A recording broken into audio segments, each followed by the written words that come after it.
Babies come into this world with pretty advanced abilities to touch and feel things. First with their mouths as newborns, then with their hands by 6 months, and by 18 months they can collect buckets of information about their world, using their hands, feet, arms, legs, face, and mouth. And all of this tactile information is excellent. No, it's essential for their brain development. In this brain snack, we'll see how parents can use touch to not only bond with their babies, but also help them grow properly, deal with stress better, boost their immune systems, and even make them smarter.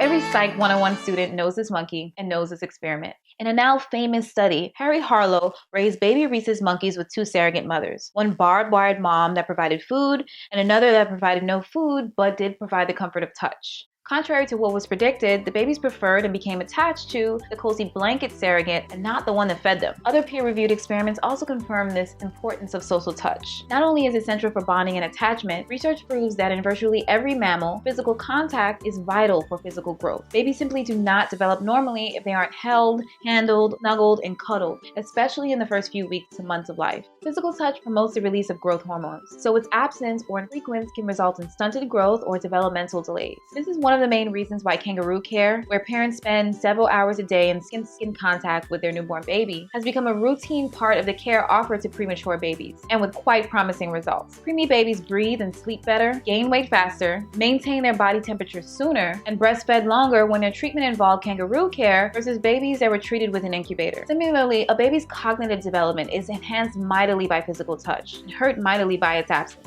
In one study, both preterm and full-term babies who were given an 8-minute massage every day for 4 months performed better on visual recognition, sensory discrimination, and memory tests when compared to babies who hadn't received the massages. This is good old TLC literally making your baby smarter, as it creates and strengthens neural connections in their developing brains. It also heightens their preference for novelty, which is a major predictor of later IQ. The benefits of massage don't end in infancy though. Massage therapy has been proven to help kids of all ages with all kinds of cognitive, psychological, and medical conditions, from arthritis to autism to asthma. Look it up. Anyone with skin knows that touch has a profoundly calming effect. The way this works is touch stimulates pressure receptors in your skin. These receptors transform this physical information into electrical information, which is a language that the brain speaks. Carried by the vagus nerve, a major neurological gossip queen, this information signals your nervous system to slow down, to lower your heart rate and blood pressure, and to curb the activity of stress-inducing hormones like cortisol.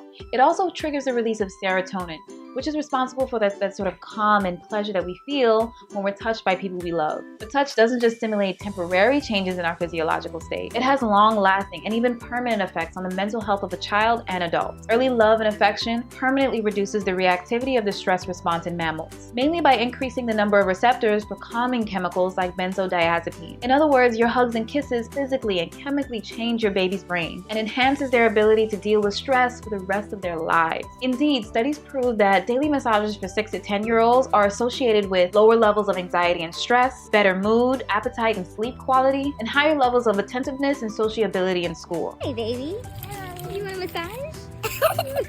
You want a massage? Come here, let me give you a massage. I want a massage.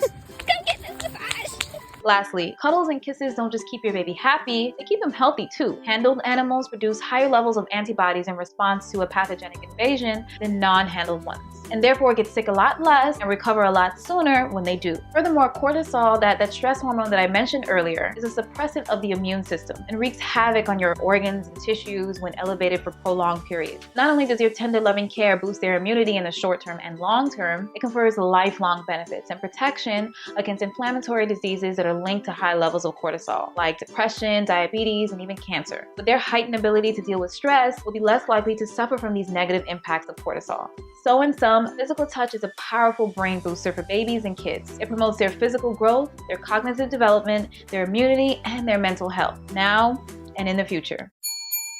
If you found anything useful or interesting, if you learned something in this video, please comment and let me know. If you think someone else will find it useful, share your snacks with them.